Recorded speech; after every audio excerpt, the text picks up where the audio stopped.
Hi guys, I wanted to do a video today and thank you all so much for your comments and your support. I was taken aback really. Every time I checked my Facebook or got on my email or checked my phone, there was notifications or messages or emails from all of you. Just wow, just thank you. I didn't even have the chance to even feel down, or you guys just pushed me up and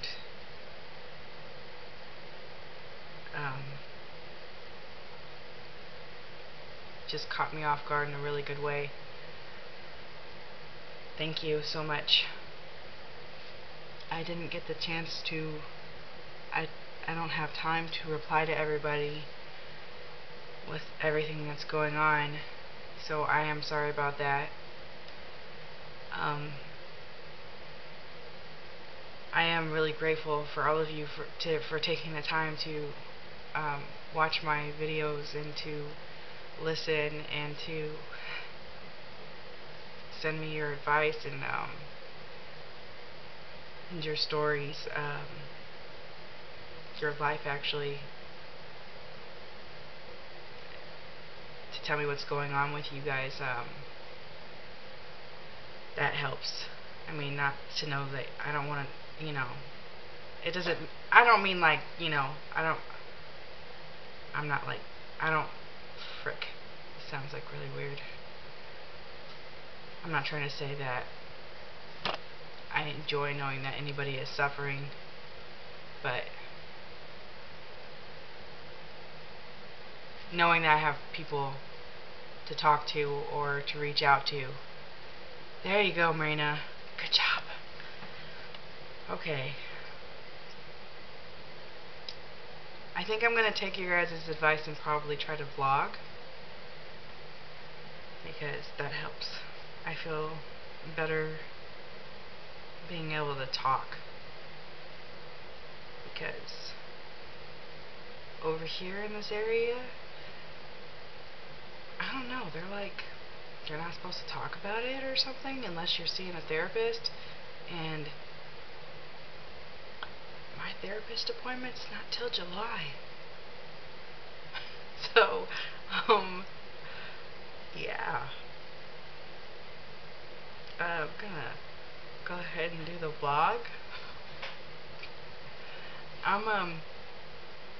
Right now what I'm working on is my kids, and I told you my kids have two of them have autism, and so right now they're having a hard time because if you've been around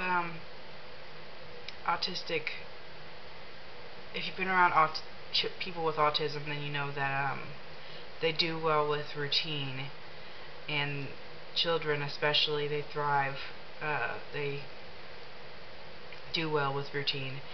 And mine just spent a couple days over at their aunt's, so they're not very happy. Especially my oldest, he's being a little terrorist. I don't negotiate. I tell him I don't negotiate with terrorists. So his thing is that he's really energetic, and he is repetitive with what he wants, and he will ask and say it over and over and over and over and over and over and over. And you say kids do that, right? But he won't stop. Like, he'll keep going. Even after you answer him, oh yeah, no more kids do that. No.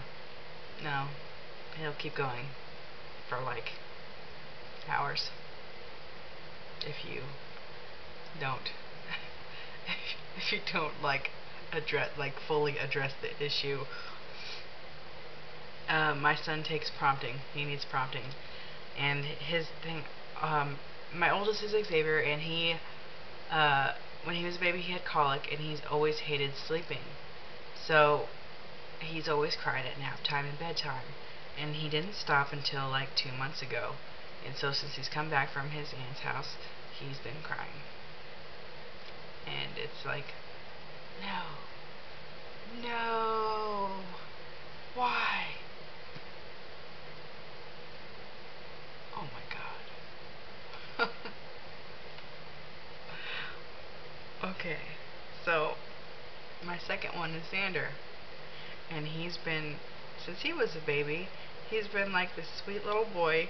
Okay, let me say, when he was a baby, he was like this sweet little angel baby, and he was always just calm and just, whoa, like, he didn't cry very much.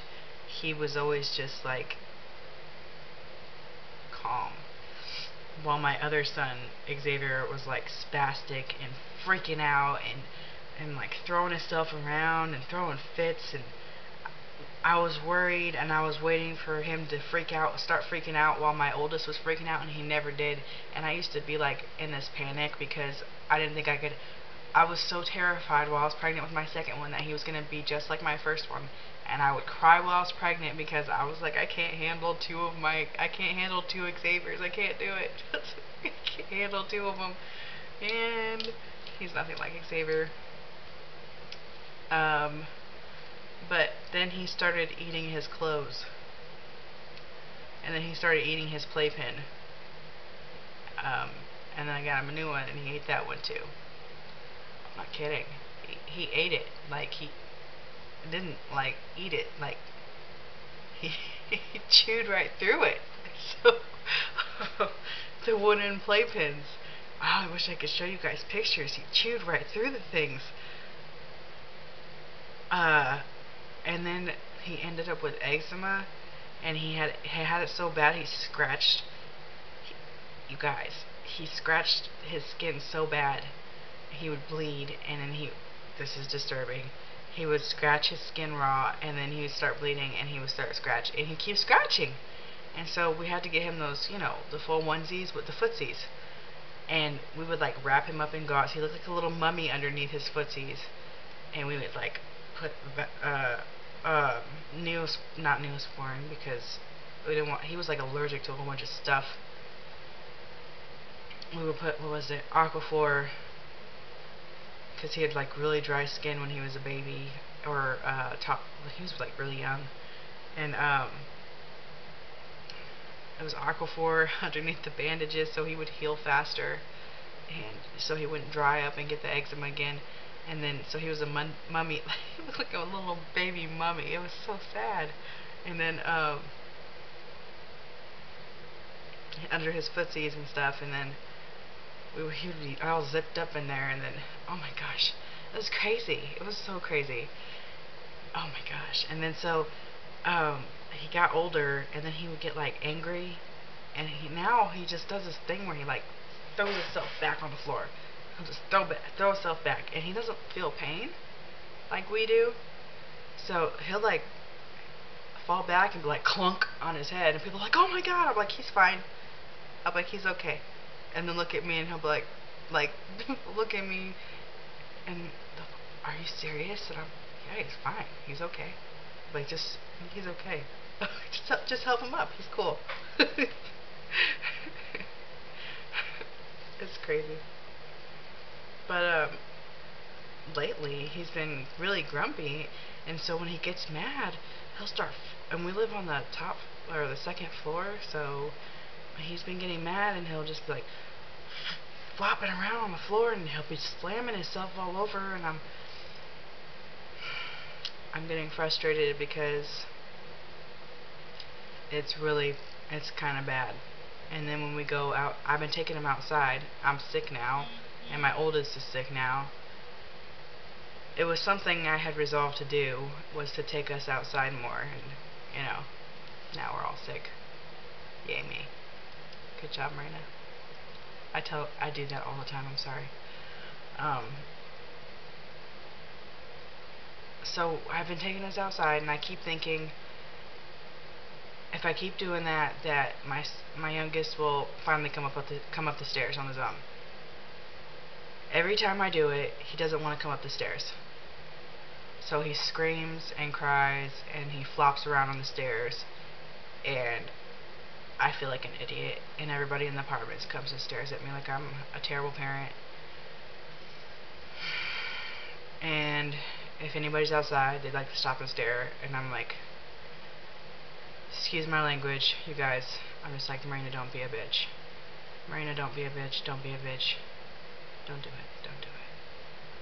I just want to say something really mean, but I don't want to make my son. I don't want to carry him up the stairs, because he knows how to walk up the stairs. He's done it before. He does it. Before he went to his aunt's, he walked up the stairs fine. He wants me to carry him up the stairs. I'll hold his hand up the stairs, but he wants me to carry him up the stairs because he's mad, or because he doesn't want to come inside. Well, he doesn't get to act like that, because that's not how we behave. You don't do that and get your way. That's not how it works.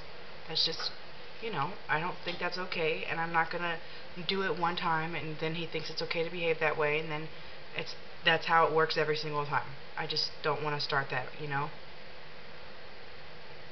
I think I guess if that makes me a bad parent, oh well.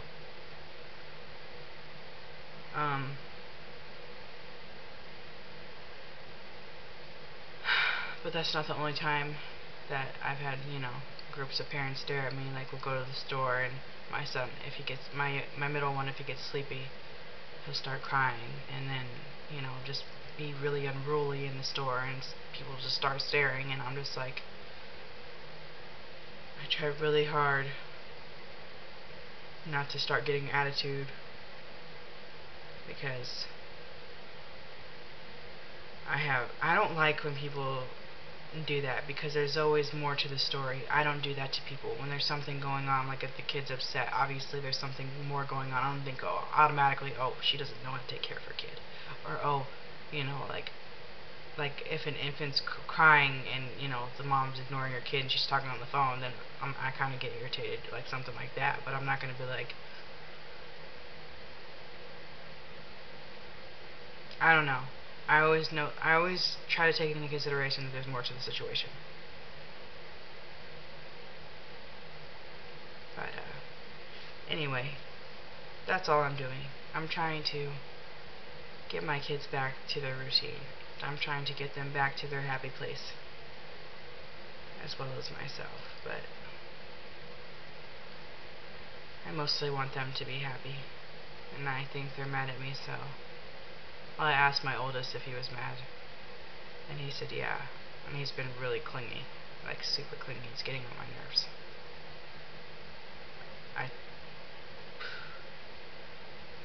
Like, really bad.